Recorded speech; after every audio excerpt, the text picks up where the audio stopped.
الحمد لله الذي هدى والصلاة والسلام على عباده الذين اصطفى خصوصا على سيد الرسل وخاتم الأنبياء وعلى آله وأصحابه الذين اجتبى. أما بعد فأعوذ بالله من الشيطان الرجيم. بسم الله الرحمن الرحيم.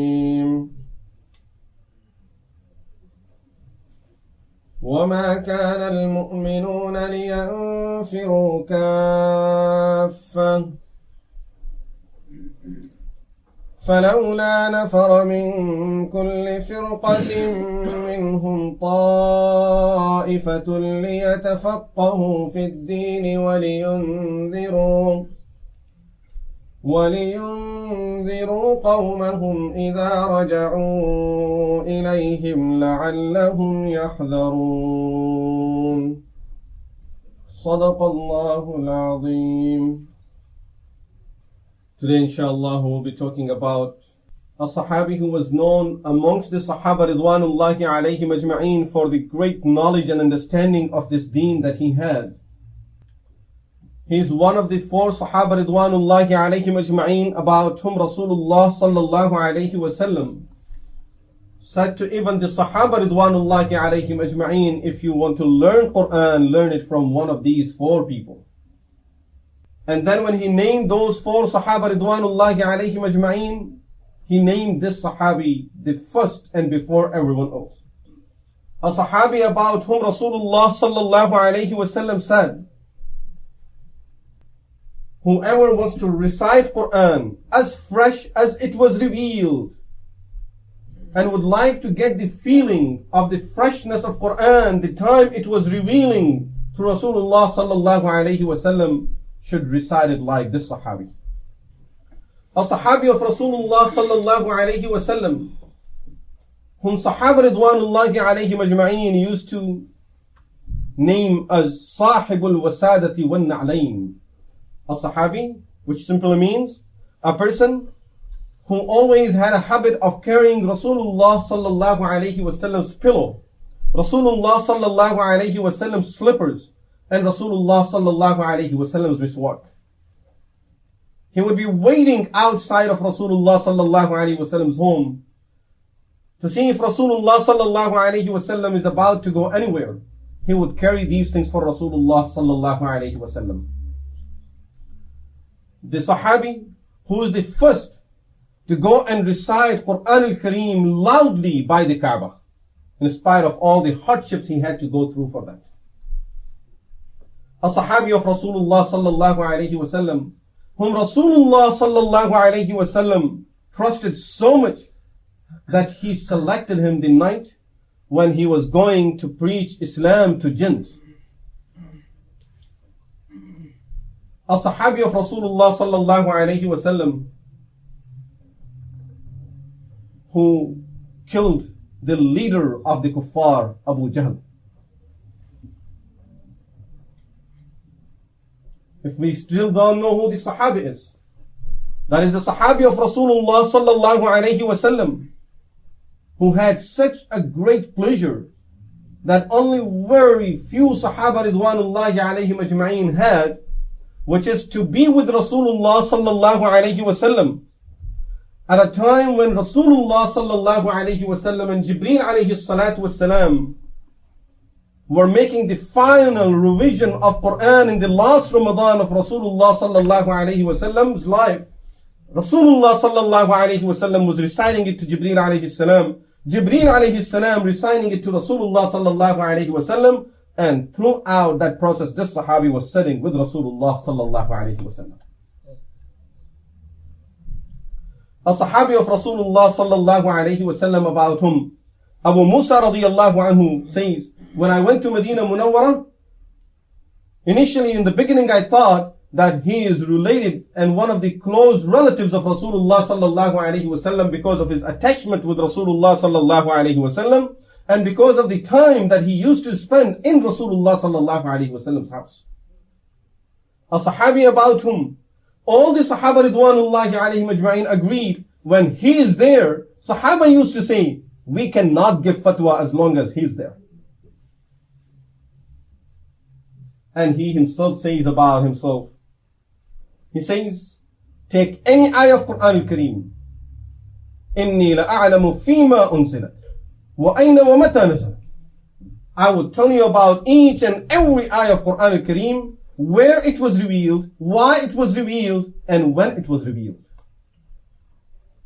I can tell you this exact place of the revelation of that ayah of Quran al-Kareem.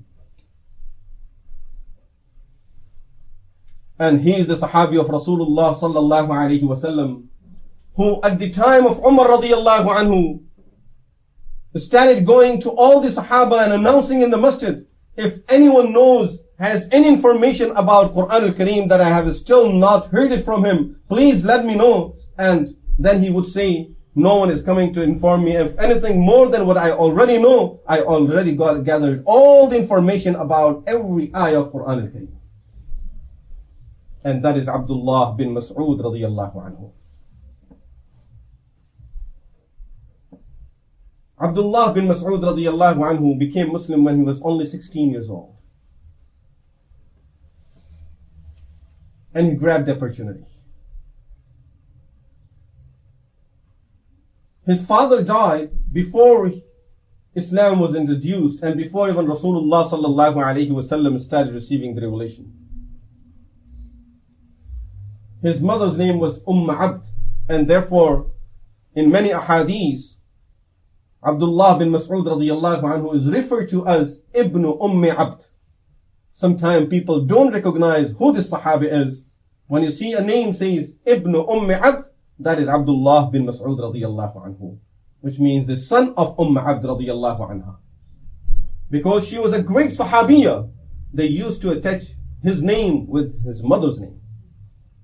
Because she is one of those few Sahabiyat or some Sahabiyat who took the oath of allegiance on the hands of Rasulullah sallallahu alayhi wasallam. And when we say on the hands of Rasulullah sallallahu alayhi wasallam, simply means Rasulullah sallallahu alayhi wasallam did not touch any woman. And he said it very clearly when these women went to do the oath of allegiance and do the bay'ah on the hands of Rasulullah sallallahu alayhi wasallam. They said, Halumma falnubay'ak. Ya Rasulullah, we are ready to do the bay'ah on your hands. So put your hands up so we can do the bay'ah. Rasulullah sallallahu alayhi wasallam said, no. Inni la usafihun nisa. I don't shake hand with women. It's not allowed in Islam to shake hand with women. Therefore, innama qawli li mi'ati imra'atin ka qawli li imra'atin wahida. I would talk to all of you just like I would talk to one woman. That I would be saying the words and just you repeat the words after me. This will be my bay'ah to you people. Because of this blessing that she had. Therefore, instead of calling him Abdullah bin Mas'ud, they used to call him Ibn Abd, the son of Abd, because of that pleasure that she had. Abdullah bin Mas'ud radiyallahu anhu says, the first time I was introduced to Rasulullah sallallahu alayhi wasallam, or I saw Rasulullah sallallahu alayhi wasallam, was when I went to Makkah Mukarramah, because he used to live in one of the villages out of Makkah Mukarramah. He says, I went to Makkah Mukarramah. I wanted to buy some perfume. People told me that Al-Abbas bin Abdul Muttalib sells perfume. So I went to Al-Abbas bin Abdul Muttalib. He was sitting by the Kaaba. And I had some other people also with me. We started making the deal with him about perfume. We saw something during that time that was very amazing. We saw a man entering into the haram, followed by a young boy. And a lady that was totally covered up was following both of them. This man went by the Kaaba. He kissed the black stone and started going around the Kaaba, and that boy and the woman started following him in each and every action exactly the way he was doing it. He said, I had never seen such a thing in my life. After they went around the Kaaba 7 rounds, the man went on the side and he started performing salah. He said, it was a strange way of performing the prayer for me. I saw them standing up, folding their hands, then going down, bowing down, then getting up and going all the way down, bowing down and putting their forehead on the floor. It was a strange way for us of offering a prayer to Allah subhanahu wa ta'ala. So we asked Al-Abbas, who is this? Is this something new in your tongue? He said, yes. This is my nephew, Muhammad sallallahu alayhi wa sallam.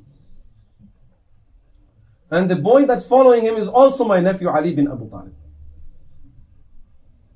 And the woman that's behind them is Khadija, the wife of Muhammad sallallahu alayhi wa sallam. And then, although Al-Abbas was not a Muslim at that time, but he introduced Islam to these people. In his heart, he had Iman. He was not coming out openly with it. Abdullah bin Mas'ud Radiyallahu Anhu says, at that time, I didn't bother to ask too much about Islam. And I didn't even really had too much interest in doing something different than what I was doing. I was busy with my work. He was a shepherd working for one of the leaders of Quraysh called Uqba bin Abi Mu'ayt.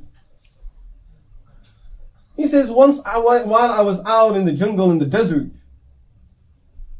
Rasulullah sallallahu alayhi wa sallam and Abu Bakr radiyallahu anhu, they approached me. I saw both of them having a lot of bruises and realized that these people had been tortured very badly by the kuffar of Quraysh, and therefore they left Makkah Mukarramah for some time. They had to leave the town for some time. So they were going out just somewhere in the desert to spend some time over there, and they saw me in the desert. Rasulullah sallallahu alayhi wa sallam asked me if I could offer some milk to him because both of them were very hungry and thirsty. I said to them, I can't do it because this is not mine. These goats don't belong to me. They belong to Uqba bin Abi Mu'ayt, and I'm only working for him, so I'm trusted. I can't break my trust.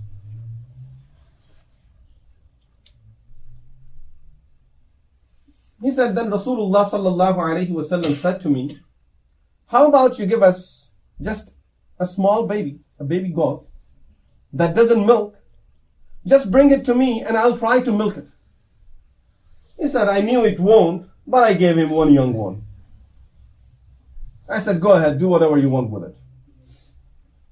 He said, I saw him reciting something, blowing on that goat, and then he started milking, and he filled the whole bowl that I had. He drank from it. Abu Bakr radiyallahu anhu drank from it until he was full. Then they gave it to me, and I drank from it until I was full. Then he said to that goat, get back to your previous situation, and all the milk went away. He said, when I saw all of this, I was impressed. I knew that this man has something extraordinary. I started thinking, what is it that I need to get from this man? I should benefit from this man. So he said, I approached him, I said, I don't want to learn too much from you, but can you just teach me these words that you recited for these goats to get the milk? A good way? Getting free milk all the time? But subhanallah, look at the wordings of Rasulullah sallallahu alayhi wa sallam that only a prophet of Allah could utter at that time. He said to me, wait, you'll get a lot of knowledge and you'll get much more than this milk from it. He wasn't a Muslim yet. And he didn't even show any interest in Islam. He says, wait a minute, just wait for some time. You will be getting a lot of knowledge. إِنَّكَ غُلَامٌ مُعَلَّمٌ. You will be a boy who would be extremely knowledgeable, and you will have a lot of knowledge and more benefit than just having this milk from that knowledge. He said, at that time, I didn't understand what he was saying to me. All I thought was, he doesn't want to teach me. Then after some time, he started thinking about Islam along with his brothers and his mother, and the whole family went to Makkah Mukarramah and embraced Islam. Abdullah bin Mas'ud radiyallahu anhu said, after embracing Islam, my first concern was that all the kuffar of Quraysh, and especially the leaders of Quraysh, have heard the recitation of Quran al-Kareem, the beautiful Quran. We can't just keep it with us. We can't just go and sleep on it. We have to introduce Quran to these people and make them at least listen to it, and then it's their choice. He said, I said with all the Sahaba Ridwanullahi Ajma'in, there were only some at that time. There were about 6 or 7 Sahaba at that time. He said, we had a meeting and we discussed how to make these kuffar of Quraysh, the leaders of Quraysh, listen to the recitation of Quran.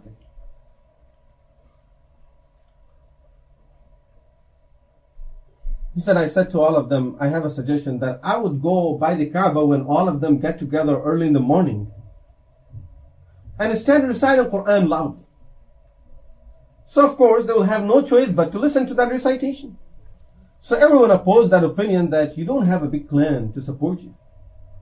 And you are not from one of the noble tribes of Quraysh either for them to come and help you. If these people would try to beat you up, or they might even get to the extent of killing you.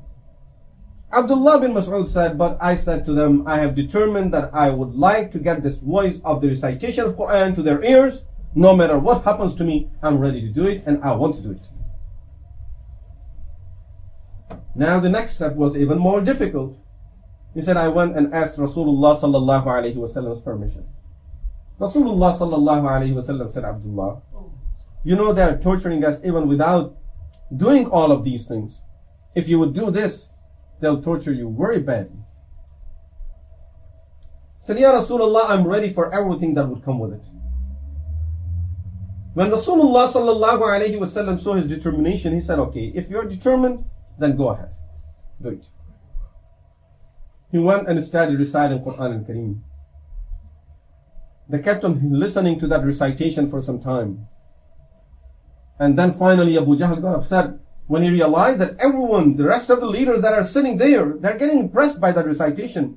And especially now we have to recall the thing that I said about him at the beginning. Listening from a person about whom Rasulullah sallallahu alayhi wa sallam said that he recites as fresh as it was revealed. Just the way it was revealed. Listening it from that Sahabi. Abu Jahl got upset. And he called to the rest of these leaders who were sitting there and listening to the recitation of Quran quietly. He said, what are you people listening to? Get up and beat him up. And they all attacked Abdullah bin Mas'ud Radiyallahu Anhu. Beat him up so badly that he was almost dead. Then finally some people went and picked him up from there, took him back. Next day Abdullah bin Mas'ud Radiyallahu Anhu, as he gained his senses back and he became conscious, he goes back to Rasulullah sallallahu alayhi wa sallam, Ya Rasulullah, allow me to recite it just once more. He said, don't you see what they have done to you? Ya Rasulullah, believe me, I have no pain. I am feeling so much peace of mind with all of this that I have that I would like to get more of it.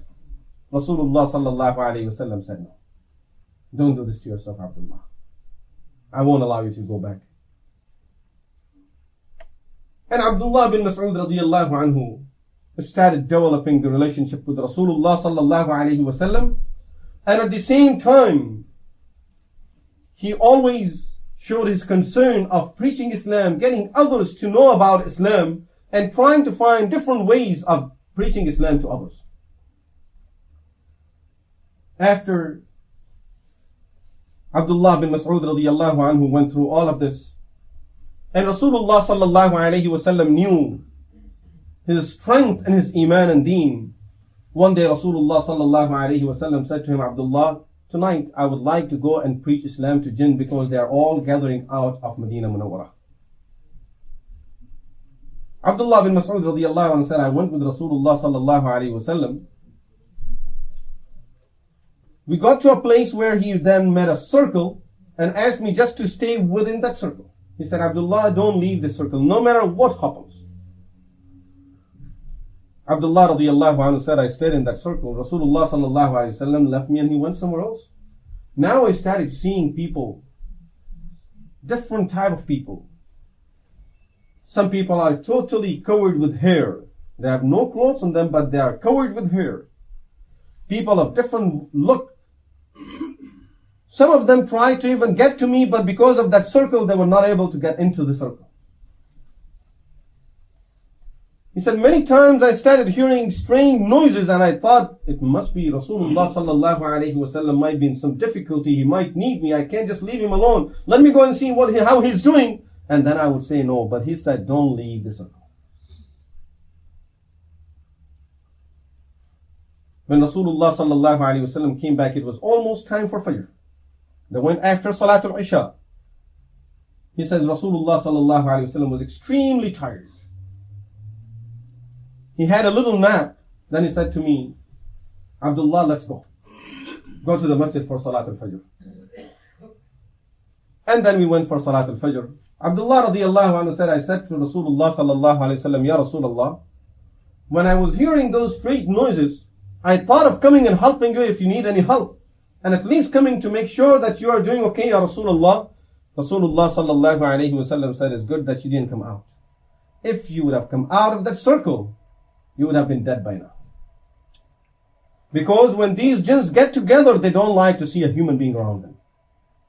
This is why they always keep a space away from public when they get together, when they have their gatherings. And they don't like to see human beings. This is why I made that circle. And here we find this extreme obedience to the orders of Rasulullah sallallahu alayhi wasallam really helped Abdullah bin Mas'ud radiyallahu anhu.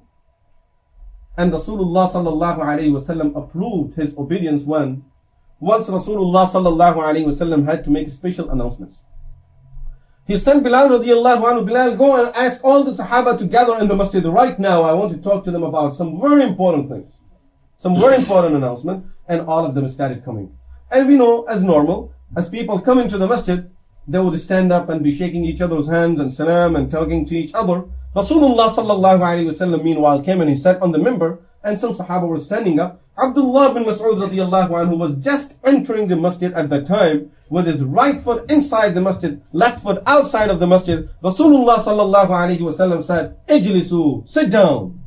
Of course, he's telling those Sahaba that are around the minbar in the masjid, but Abdullah bin Mas'ud said, after hearing those words of Rasulullah sallallahu alayhi wasallam, I couldn't stand up anymore. And he sat down in that exact situation with one foot inside the masjid, the second foot outside of the masjid. Rasulullah sallallahu alayhi wasallam looked at him, smiled. He said, Abdullah, may Allah bless you. Now you can come in. And this is how Abdullah bin Mas'ud radiyallahu anhu kept on getting a lot of dua from Rasulullah sallallahu alayhi wasallam. As I said, he was a Sahabi who always wanted to be with Rasulullah sallallahu alayhi wasallam and doing some service to Rasulullah sallallahu alayhi wasallam, offering his services to the Prophet of Allah. And of course, there is Bilal radiyallahu anhu, there is Mu'az radiyallahu anhu, there is Salman radiyallahu anhu. Everyone wants to offer some services. Abdullah bin Mas'ud radiyallahu anhu said, I took it upon myself that I won't let anyone touch Rasulullah sallallahu alayhi wasallam's slippers and miswak. And every time I would see Rasulullah sallallahu alayhi wasallam going somewhere, I would follow him. As soon as he gets to a place where he has to take his slippers off, I would ask him to sit down, I'll pull the slippers out of his feet. Before he's ready to leave, I'll put the slippers in his feet. And then Rasulullah sallallahu alayhi wasallam will get up and walk. And I would not let anyone touch his miswak. Always used to keep, as soon as Rasulullah sallallahu alaihi wasallam would walk out of his home, he would say, Ya Rasulullah, I will hold your miswak for you. And this went to the extent that Abdullah bin Mas'ud radiyallahu anhu was known among the Sahaba ridwanullahi alayhim ajma'in as Sahibul Na'layn, that a person who always carries the slippers of Rasulullah sallallahu alaihi wasallam, and Sahibul Siwak, a person who always carries the miswak. And then gradually he went even extended his services and he was known as Sahibul Wisada, always carrying some pillow with him for Rasulullah sallallahu alaihi wasallam to lean against it whenever he was sick somewhere. And then he was also called Sahibul Tahur, always trying to keep some water with him for Rasulullah sallallahu alaihi wasallam's istinja and wudu, that whenever he would use the bathroom, Ya Rasulullah, some water is ready for you to make the wudu. And he tried so hard in the service that even nighttime, during the nighttime, he started looking at the hours when Rasulullah sallallahu alaihi wasallam would go out for using the bathroom. He started being in the masjid at that time. One day he went with Rasulullah sallallahu alaihi wasallam at that time. Rasulullah sallallahu alaihi wasallam was so happy with his service, he made a dua for him. He said, Abdullah, may Allah give you a depth understanding of the Quran and my Sunnah. That's said for Abdullah bin Mas'ud Radiyallahu Anhu. Since he got that dua, Sahaba Ridwanullahi alayhim ajma'in, including Umar Radiyallahu Anhu, they used to say that if Abdullah is around, we cannot talk about Sharia. He is the one who has to give the ruling and his judgment is the final. Umar Radiyallahu Anhu used to trust his opinion so much. One day, Abdullah bin Mas'ud Radiyallahu Anhu saw a young man whose pen was going below his ankle. And Abdullah bin Mas'ud Radiyallahu Anhu used to keep his pen up to his ankle. The habit of the rest of the Sahaba Ridwanullahi alayhim ajma'in was they used to keep it much above the ankle, almost half the way between their knee and ankle. This is what Rasulullah sallallahu alayhi wasallam used to teach them normally. So Abdullah bin Mas'ud normally would keep it up to his ankle. So he saw that young man. He said to him, young man, take your pen up. It's too low. You're not allowed to keep it that low. So he was a young man who got a little upset and he said, how about yours? Yours is not perfectly according to the Sunnah either. Why don't you take yours up too? Abdullah bin Mas'ud Radiyallahu Anhu explained to him. He said, I keep mine up to the ankle. I don't go on the ankle. It's allowed to keep it up the ankle. I know what you're saying, that all the rest of them are keeping it much above that. But the only reason for me to do this is because my legs are too thin. And I normally leave the salah. If people will look at my legs, the look of them is not good. And really, this was the situation with him. One day, Abdullah bin Mas'ud, when he was in Makkah Mukarramah, and the order at that time was, no matter what the kuffar do to you, you are not allowed to take any revenge. One day, Abdullah bin Mas'ud was in Makkah, and he said something about Islam to Abu Jahl. Abu Jahl got upset and he slapped Abdullah bin Mas'ud Radiyallahu Anhu. Abdullah bin Mas'ud got upset. He said, you slapped me, and he slapped him back. And then he ran away. He was a fast running person and climbed one of the trees. When he climbed the tree, everyone that was sitting down, they looked at his feet, at his legs, and they started laughing at his legs. Rasulullah sallallahu alayhi wasallam happened to be standing there. He asked them, what are you laughing at? They said, at the legs of Abdullah bin Mas'ud. Rasulullah sallallahu alayhi wasallam said, these legs will be heavier than every good deed of the whole ummah on the day of judgment. These legs will be heavier than the good deeds of the whole ummah on the day of judgment in the scale of the good deeds. This was Abdullah bin Mas'ud Radiyallahu Anhu, and subhanallah, he was a Sahabi. I always was trying to keep one session for each Sahabi, but this Sahabi didn't allow me to finish his in one session, and therefore inshallah we'll have to continue about Abdullah bin Mas'ud Radiyallahu Anhu in our next session to talk about his knowledge, his understanding of this deen, his relationship with Rasulullah sallallahu alayhi wasallam, and great achievements in Abdullah bin Mas'ud Radiyallahu Anhu's life. May Allah grant all of us tawfiq to follow the steps of these great Sahaba Ridwanullahi alayhim ajma'in and learn our lessons from these Sahaba Ridwanullahi alayhim ajma'in. أقول قولي هذا وأستغفر الله لي ولكم ولسائر المسلمين والمسلمات وآخر دعوانا الحمد لله رب العالمين.